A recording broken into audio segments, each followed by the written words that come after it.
Keinformasi lain, saudara, kepulangan balita korban penculikan di Makassar membuat keluarga bahagia. Tak hanya selamat, balita tersebut juga tak alami masalah kesehatan.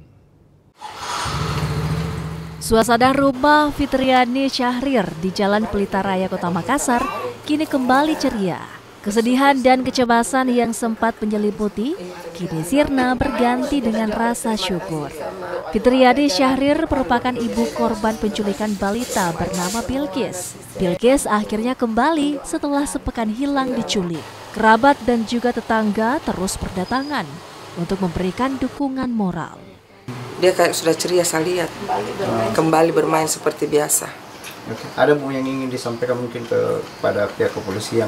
Ya, alhamdulillah syukur, terutama syukur pada Allah Subhanahu Wa Taala, kembalikan anak kami. Pada jajaran kepolisian juga, bapak-bapak yang baik dan ganteng-ganteng sudah mendapatkan anak kami Bilqis dengan sehat walafiat, tidak kurang satu apapun. Terima kasih bapak-bapak polisi, sehat selalu.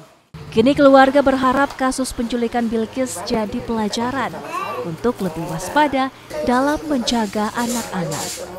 Raba Pratama, Kompas TV Makassar, Sulawesi Selatan.